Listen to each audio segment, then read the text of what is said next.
Hello everybody, welcome to Scholars Point. Today we will study about the cytoskeleton which exists inside the cytoplasm of cell. तो दोस्तों actual cytoplasm क्या होता है? एक cell है, कोई भी एनिमल सेल हम देख रहे हैं यहाँ. इस सेल के अंदर क्या होता है?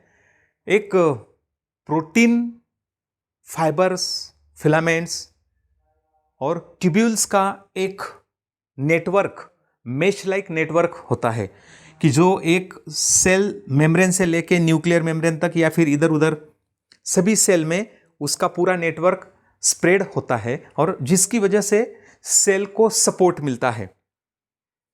एक टाइप का फ्रेमवर्क, सेलुलर फ्रेमवर्क बनता है जिसकी वजह से उसे साइटोस्केलेटन कहा जाता है.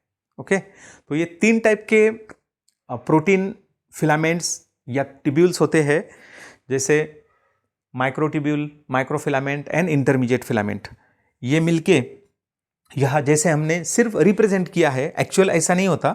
हम अंडरस्टैंडिंग के लिए ये एक्चुअल ऐसे होते, लेकिन यहाँ हमने बताया जैसे ब्लू कलर में माइक्रोट्यूब्यूल, फिर ये ब्राउन कलर में माइक्रोफिलामेंट्स और ये रेड कलर में इंटरमीडिएट फिलामेंट्स. तो इन टाइप से हमने उन्हें रिप्रेजेंट किया है, जैसे कि सेल का जो स्ट्रक्चर है और शेप है मेंटेन रहे. इसकी वजह से ये पूरे साइटोप्लाज्म में अपना नेटवर्क फॉर्म करते हैं और जिसे हम सेलुलर फ्रेमवर्क भी कहते हैं. ओके, साइटोस्केलेटन क्या होता है? It is a network of interconnecting protein filaments and tubules present inside the cytoplasm. Protein, tubules and filaments का एक नेटवर्क होता है.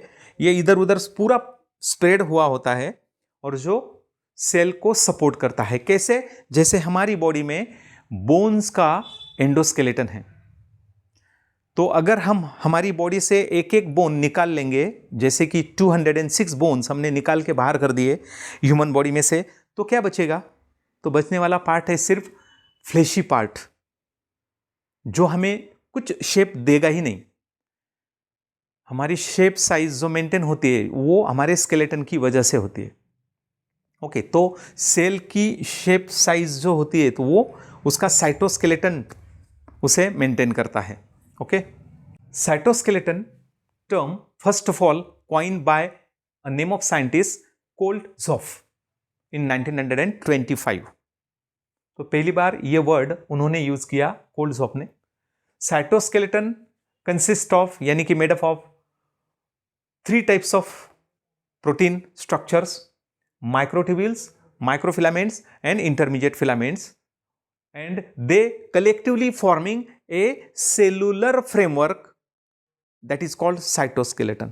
साइटो का मतलब सेलुलर, स्केलेटन का मतलब फ्रेमवर्क. जैसे हमारे बॉडी का इंटरनल फ्रेमवर्क जिसे हम एंडोस्केलेटन बोलते हैं, जो बोनी होता है, जो कार्टिलेजिनस भी होता है, जैसे शार्क्स, इल, रे फिश है, उनमें कार्टिलेजिनस एंडोस्केलेटन होता है. और अगर वो कार्टिलेजिनस फिशेस का ग्रुप छोड़ दिया तो बोनी फिश से लेके ह्यूमन बींग, मैमल्स तक पूरा बॉडी में एंडोस्केलेटन बोनी होता है, तो जिसकी वजह से हमारी बॉडी को सपोर्ट मिलता है. और वैसा ही ये साइटोस्केलेटन सेल के लिए बहुत इंपॉर्टेंस, बहुत मायने रखता है. ओके, फर्स्ट टाइप ऑफ, अभी ये 3 टाइप के 1 बाय 1 प्रोटीन फिलामेंट्स या ट्यूब्यूल्स हमें स्टडी करने हैं, जिससे हमें अंडरस्टैंड होगा कि साइटोस्केलेटन किस टाइप का है. माइक्रोट्यूब्यूल्स, दीज आर लार्जर, ये बिग साइज के हैं, जैसे हम यहाँ देख रहे हैं. इनके मुकाबले इनकी साइज अच्छी है. एक्चुअल ऐसे ट्यूब लाइक होते हैं, इलोंगेटेड, माइक्रोस्कोपिक, क्योंकि साइज नैनोमीटर में है, इसलिए उन्हें नैनो बायो पॉलीमर्स भी कहा जाता है. नैनो साइज में रहने वाले नैनो बायो पॉलीमर्स. ओके, तो ये तीनों नैनो बायो पॉलीमर्स है बिकॉज इनका डायमीटर नैनोमीटर में है. अभी ये सबसे लार्ज होते हैं, ये सबसे स्मॉल होते हैं, और ये इंटरमीडिएट मिड साइज होते हैं. इनके दोनों के बीच की उसकी साइज या डायमीटर होती है. तो पहले हम माइक्रोट्यूब्यूल के बारे में देखेंगे. जैसे ये ट्यूब लाइक है, एक्चुअल बड़ा किया तो इस टाइप में वो हमें दिखेंगे. These are the larger, hollow tube like होते हैं और रिजिड ट्यूब्यूल होते हैं. ओके, कैसे? लार्ज साइज, सबसे लार्ज पॉलीमर यही होते हैं, क्योंकि इनका डायमीटर सबसे ज़्यादा होता है 25 nanometre. Larger hollow rigid tubules made up of a special type of protein called tubulin protein, जिसकी वजह से उनका नाम माइक्रोट्यूब्यूल्स पड़ा है, ट्यूबुलिन, ट्यूब लाइक प्रोटीन की वजह से, जैसे ये ट्यूब लाइक है। विथ डायमीटर 25 नैनोमीटर, तो लार्ज डायमीटर है एज कंपेयर टू ये दोनों का। उनका फंक्शन क्या होता है? माइक्रोट्यूब्यूल क्या काम करते हैं? Microtubule help in separation of chromosomes during the cell division. When cell division होता है तो मेटाफेज में स्पिंडल एपरेटस फॉर्म होता है, और उसके बाद एनाफेज में जो डबलिंग हुआ है क्रोमोसोम का, उसमें से एक और इधर एक, दो में से पेयर में से एक एक इधर हो जाएंगे।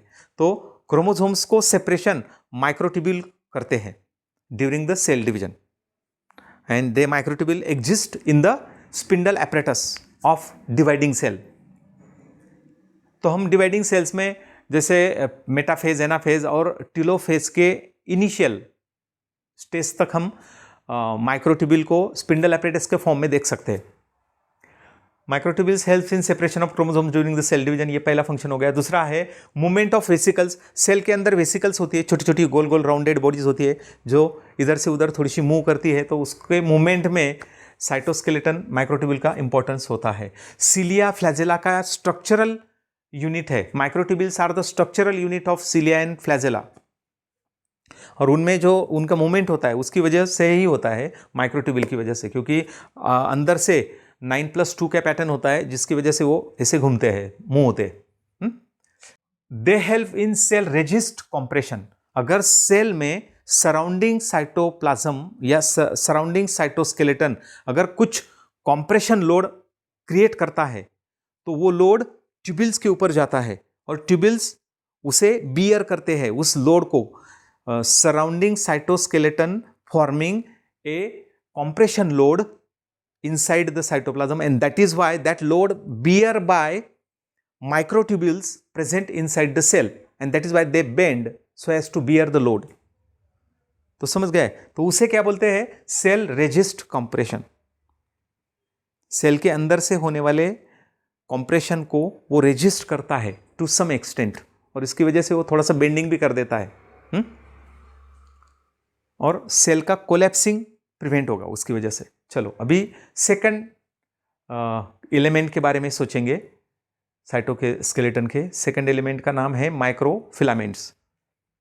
These are the smallest. ये बहुत स्मॉल साइज के होते हैं, सबसे ट्विस्टेड होते हैं, ऐसे दो जो स्ट्रैंड है एक दूसरे को ट्विस्ट है, जैसे डीएनए है ट्विस्टेड। डबल स्टैंडर्ड होते हैं, ऐसे एक और एक दूसरा, दोनों ब्राउन कलर में हमने बताया। दोनों ये जो एक्टिन प्रोटीन होते हैं, एक्टिन प्रोटीन के सब यूनिट्स होते हैं, वो ऐसे एक दूसरे से ट्विस्ट करते हैं, दो पॉलीमर के फॉर्म में, दो स्टैंड वाले हैं, इसलिए उसे डबल स्टैंडर्ड बोलते हैं हम। And made up of alpha and beta actin. Alpha beta actin से बनते हैं, दो यूनिट है उसमें, alpha beta actin, with diameter 6 to 7, but majority books में 7 नैनोमीटर लिखा है। तो ये 25 नैनोमीटर डायमीटर का, इससे ये बहुत कम है, 7 नैनोमीटर डायमीटर का है। और actin myosin produce muscle contraction. हमें मालूम है, हमने स्ट्रैटेड मसल, स्केलेटल मसल स्टडी की है, उनमें जो सार्कोमियर यूनिट होता है उसके अंदर मायोसिन एक्टिन फिलामेंट होते हैं, वो एक दूसरे के ऊपर स्लाइड ओवर होते हैं, जैसे actin filament slide over the myosin, and that is why contraction occurs. ये एक्टिन मायोसिन फिलामेंट का रोल किसमें है? मसल कॉन्ट्रैक्शन में है।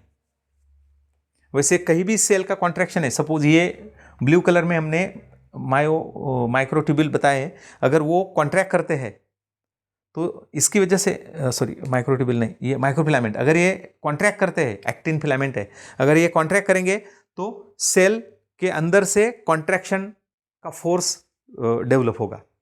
तो ये मसल कॉन्ट्रैक्शन करते हैं, और कहीं सेल में अगर जरूरत है तो सेल का कॉन्ट्रैक्शन भी कुछ हद तक होता है। दे form contractile ring during the cytokinesis. जब सेल डिवीजन होगी तो सेल डिवीजन के एंड में साइटोकाइनेसिस यानी कि सेल डिवीजन होती है, तो उसमें ये टाइप की, अगर ये सेल है उसके अंदर दो डॉटर न्यूक्लियाई, दो पोल दो एंड में चले जाएंगे, और दो डॉटर न्यूक्लियाई के बीच में एक कॉन्ट्रैक्टाइल रिंग फॉर्म होती है, जिसकी वजह से सेल ये है, यहाँ कॉन्ट्रैक्टाइल रिंग तैयार होगी, तो सेल का जो मेम्ब्रेन है वो पिंच होने लगेगा और अंदर का साइटोप्लाज्म इधर उधर जाने लगेगा, और जिसकी वजह से क्या होगा कि एक सेल के 2 डॉटर सेल्स में कन्वर्शन हो जाएगा। इसको हम सेल डिवीजन बोलते हैं बाय साइटोकाइनेसिस। तो cellular cytoplasmic division carried out by the contractile ring produce here, and that is why this ring goes deeper and so as to form 2 daughter cells. तो इस तरह से 2 डॉटर सेल्स बन जाएंगे। तो यहाँ कॉन्ट्रैक्टाइल रिंग फॉर्म होती है, यहाँ इनकी वजह से they form contractile ring during the cytokinesis, means during the cell division. Cytoplasmic streaming, तो साइटोप्लाज्म जो होता है कोई भी प्रो या यूकैरियोटिक सेल में, तो प्रोकैरियोटिक सेल में साइटोप्लाज्म स्टैटिक या स्टेशनरी होता है जिसकी मूवमेंट नहीं होती, लेकिन यूकैरियोटिक सेल में कहाँ से kingdom protista, fungi, Plantae, Animalia, इनमें अभी हम ये एनिमल सेल बता रहे हैं, शो कर रहे हैं, तो इसका साइटोप्लाज्म हमेशा ऐसा स्ट्रीमिंग मूवमेंट करेगा। उसकी साइक्लोसिस होगी तो cyclic movement of cytoplasm occurs because of the actin filaments, उसे हम साइटोप्लाज्मिक स्ट्रीमिंग या साइक्लोसिस बोलते हैं। और ये this is found in microvilli of the brush border epithelium. जो ब्रश बॉर्डर इपिथेलियम होता है उनमें फिंगर लाइक प्रोजेक्शंस होती है in the wall of inner membrane, in the inner layer of stomach and intestine. Intestine में ऐसे cytoplasmic brush border epithelium होता है, इसमें भी ये माइक्रोफिलामेंट एक्टिन होते हैं। Okay, and keep organelles in place within the cell. जो सेल के अंदर ऑर्गेनेलीज को उनकी जगह पे बांध के रखते हैं, उन्हें उसी जगह पे वो स्टेबिलाइज करते हैं, इसकी वजह से भी ये काम होता है। लेकिन एक इंपॉर्टेंट बात ये है कि माइक्रोट्यूब्यूल और माइक्रोफिलामेंट दोनों भी डायनामिक होते हैं, यानी कि मूवमेंट से रिलेटेड होते हैं। और ये जैसे इसका यहाँ भी मूवमेंट है, यहाँ भी मूवमेंट है, हमने देखा थोड़ा कॉन्ट्रैक्शन वगैरह ऐसे मूवमेंट होती है। तो और ये इंटरमीडिएट फिलामेंट जो डायनामिक नहीं होता लेकिन स्टैटिक होता है, यानी कि उसका लोकोमोशन या मूवमेंट में किसी टाइप के हलचल में इसका कुछ रोल नहीं होता, क्योंकि वो स्टैटिक होते हैं। ये सपोर्ट करते हैं, स्ट्रेंथनिंग करते हैं, इसकी वजह से ये स्टैटिक होते हैं, दोनों डायनामिक होते हैं। ओके, तो cytoplasmic streaming found in microvilli, brush border epithelium and keep organelles in place within the cell, ये उनका फंक्शन है। तो सभी जो ऑर्गेनेलीज होते हैं उन्हें वो अपनी जगह पे बांध के रखते हैं, कीप करते हैं उन्हें as it is. Okay, last वाला जो कंपोनेंट है, एलिमेंट है साइटोस्केलेटन का, उसका नाम है इंटरमीडिएट फिलामेंट, बिकॉज इसकी जो साइज है ये दोनों के बीच की होती है। These are the mid size, medium size, fibrous, somewhat fibres से बनते हैं, माइक्रोस्कोपिक फाइबर नहीं बोलना चाहिए इसलिए उसे फिलामेंट बोलते हैं, fibrous and made up of various fibrous proteins with diameter 10 nanometre. तो माइक्रोफिलामेंट से साइज में थोड़े से बड़े होते हैं और माइक्रोट्यूब्यूल से छोटे होते हैं, इसलिए उसकी साइज मिड साइज है। ओके, और मैंने जैसे बोला previously, they provide strength and support to the fragile tubulin structure. ये ट्यूबुलिन स्ट्रक्चर जो होता है अंदर सेल के अंदर, सपोज ये ट्यूबुलिन स्ट्रक्चर है, तो ये ट्यूबुलिन स्ट्रक्चर फ्रेजाइल होते हैं। अगर ज़्यादा कंप्रेशन का लोड हो गया तो उसकी वजह से ये टूट भी सकते हैं, तो उन्हें सपोर्ट करते हैं और उन्हें स्ट्रेंथ देते हैं। इनके इर्द गिर्द होते हैं, इसकी वजह से स्ट्रेंथनिंग एंड सपोर्टिंग होता है अपने माइक्रोट्यूब्यूल स्ट्रक्चर जो होता है, फ्रेजाइल ट्यूबुलिन स्ट्रक्चर को वो सपोर्ट और स्ट्रेंथ देते हैं। तो इनके एग्जाम्पल्स कौन से होते हैं? इंटरमीडिएट फिलामेंट के नंबर ऑफ एग्जाम्पल, क्योंकि ये बहुत various types of, different types of micro intermediate filament से बनते हैं। तो एक तो न्यूरोफिलामेंट्स होते हैं, न्यूरो का मतलब नर्व सेल्स के अंदर मिलते हैं, तो neurofilaments found in neurons, particularly axon की जगह ज़्यादातर न्यूरोफिलामेंट होते हैं। डेस्मिन, ये another type of intermediate filament है, found in muscle cells, muscle cells में डेस्मिन भी होता है। Keratin filament found in muscle cells, keratin filament found in epithelial cells. अपनी स्किन जो होती है, तो स्किन में ये हेयर्स, नेल्स और अपर जो स्किन का पार्ट है उसमें ज़्यादा केराटिन होता है। तो वहाँ केराटिन ज़्यादा होते हैं सपोर्ट करने के लिए, जैसे हमारे हेयर भी, नेल्स भी केराटिन से ही बनते हैं। तो इपिथेलियल सेल्स, स्किन, उसमें केराटिन होता है और इसकी वजह से ये इपिथेलियम नेल्स और हेयर का फॉर्मेशन कर सकता है। और जो सपोर्टिंग होते हैं एक टाइप के, स्ट्रेंथनिंग सपोर्टिंग। लैमिन नाम का जो इंटरमीडिएट फिलामेंट है वो न्यूक्लियर लैमिना, यानी कि inner inside the inner envelope या inner membrane of the nucleus का जो इनर मोस्ट मेम्ब्रेन होता है वो सपोर्टेड होता है लैमिन प्रोटीन के इंटरकनेक्टेड नेटवर्क से, जिसकी वजह से न्यूक्लियस एक शेप में आता है, पर्टिकुलर शेप उसे मिलता है। ये मेंटेन करते हैं, लैमिन मेंटेन करते हैं न्यूक्लियर लैमिना। लैमिना से ध्यान में रखो लैमिन, न्यूक्लियर लैमिना फॉर्म करने वाला लैमिन। स्किन या इपिथेलियल सेल्स के अंदर केराटिन होता है, मसल्स में डेस्मिन होता है, न्यूरॉन्स में न्यूरोफिलामेंट होते हैं, और लास्ट वाला जो होता है तो उसे विमेंटिन कहते हैं। वो नॉन मस्कुलर सेल्स में होता है, जैसे श्वान सेल्स में होता है, मैक्रोफेजेस में होता है, एंडोथेलियल सेल्स में होता है। इस टाइप के सेल्स में ये रहता है और ये सपोर्टिंग और स्ट्रेंथनिंग फिलामेंट्स होते हैं। जहाँ हमने केराटिन फिलामेंट का सेक्शन लेके बताया है कि इसमें बहुत सारे फाइबर्स होते हैं और वो एक बारीक सा फिलामेंट फॉर्म करते हैं जो सपोर्टिंग होता है। तो इस तरह से microtubule, microfilament and intermediate filament होते हैं। जहाँ हमने केराटिन का एग्जांपल लिया, ये ट्यूब्यूलिन प्रोटीन से बनते हैं, हॉलो होते हैं लेकिन साइज में लार्ज होते हैं, डायमीटर ज़्यादा होता है। अल्फा और बीटा ट्यूब्यूलिन से बनते हैं, 2 कलर बताया मैंने, ब्लू और ग्रीन। और ये ज़्यादातर सेल के जो सेल डिवीजन के वक्त भी ज़्यादा हमें प्रोमिनेंटली नज़र आते हैं अंडर माइक्रोस्कोप, जो स्पिंडल एपरेटस फॉर्म करते हैं और क्रोमोसोम का सेपरेशन में उनका इंपॉर्टेंट रोल होता है। माइक्रोफिलामेंट जो होते हैं तो वो एक्टिन सब यूनिट से बनते हैं, 2 स्ट्रैंड्स ट्विस्टेड होते हैं, जहाँ हमने ब्राउन कलर में बताया है। यहाँ हम ब्राउन कलर में माइक्रोफिलामेंट बता रहे हैं, यहाँ ब्लू कलर में माइक्रोट्यूब्यूल बता रहे हैं। एक्चुअल ऐसे नहीं है, हमारे अंडरस्टैंडिंग के लिए हमने ये अलग अलग बताए हैं, so as to understand well different structure. जैसे ये माइक्रोट्यूब्यूल होते हैं, ये माइक्रोफिलामेंट होते हैं और ये इंटरमीडिएट फिलामेंट्स होते हैं। लेकिन ये सब ऐसे एनमेश्ड होते हैं या एंटेंगल्ड होते हैं या नेटवर्क जैसे इंटरलिंक, इंटरकनेक्टेड होते हैं। यहाँ हमने सेपरेट बताया है so as to easily identified, okay, during the study. Okay, now ये इंटरमीडिएट फिलामेंट होते हैं, यहाँ हमने बताया। तो इस टाइप से तीनों जो एलिमेंट है साइटोस्केलेटन के, microtubule, microfilament and intermediate filament, जो सेल मेम्ब्रेन से लेके न्यूक्लियस तक ऐसे मेश के फॉर्म में, नेट के फॉर्म में सब मिलके एक साइटोस्केलेटन फॉर्म करते हैं, जिसकी वजह से सेल में डिफरेंट फंक्शन कैरी ऑन होते हैं। जैसे हम अभी देखेंगे, लास्ट टॉपिक है उसका, functions of cytoskeleton. Cytoskeleton helps in maintenance shape of the cell. Cell का शेप जो होता है उसका वो मेंटेन करते हैं cytoskeleton. They carry out contraction of cell, जैसे मसल सेल्स में कॉन्ट्रैक्शन करते हैं, और भी अगर कोई सेल में ज़रूरत होती है तो ये एक्टिन फिलामेंट कॉन्ट्रैक्शन का रोल अदा करते हैं।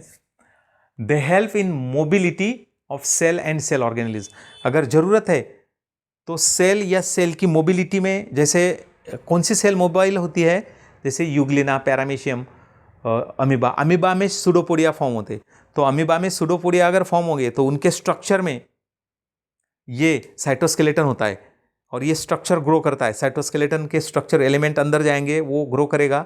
जैसे ये अमीबा है, अमीबा का ये साइटोस्केलेटन है, बराबर। तो ये सूडोपोडिया में यहाँ जहाँ सूडो जिस डायरेक्शन में जाता है यहाँ वो ग्रो करते, तो साइटोस्केलेटन अंदर डेवलप होगा और ये सूडोपोडिया फॉर्म होगा, वो ग्रो करेगा और उस डायरेक्शन में मूवमेंट होगी उसकी। इसकी वजह से सेल के अमीबा की मूवमेंट में भी इनका रोल है, मेजर रोल है। Okay, then cell organelles can be also show movement with the help of cytoskeleton. They change the shape of cell. अगर सेल कुछ शेप में है तो उसका shape because of internal structure cytoskeleton, इसका shape change हो सकता है। They play role in cytokinesis during cell division. जैसे मैंने बताया कि ये साइटोकाइनेसिस में, साइटोकाइनेसिस के वक्त साइटोप्लाज्मिक डिवीजन होती है, 2 डॉटर न्यूक्लियाई 2 पोल के तरफ माइग्रेट होते हैं और इनके दोनों के बीच में एक कंस्ट्रिक्शन फॉर्म होता है because of the contractile ring actin की, और ये फिर दोनों एंड मिल जाएंगे और जिसकी वजह से 2 भागों में साइटोप्लाज्म डिवाइड हो जाएगा और 2 सेल फॉर्म हो जाएंगे। तो इसकी वजह से सेल डिवीजन में cytokinesis cytoplasmic division carry on होता है, इसलिए इनका मेजर रोल है एक्टिन फिलामेंट का साइटोकाइनेसिस, यानी कि यहाँ हम ओवरऑल रोल देख रहे हैं, किसी एक का नहीं, ऑल तीनों जो एलिमेंट्स है वो इस तरह से काम करते हैं। तो in this way we will learn about the all elements of cytoskeleton along with the figures. Here there is a figure, and important thing is that cytoskeleton exists in both type of cells. Either the cell is prokaryotic, bacterial, cyanobacterial, or eukaryotic in higher organism. Cytoskeleton exists in every type of cell so as to maintain the shape of the cell and performing other functions. Okay, ये इस type से हमने बताया है। Okay, ये cell membrane, ये nucleus है और ये साइटोप्लाज्म में ये पूरा नेटवर्क होता है।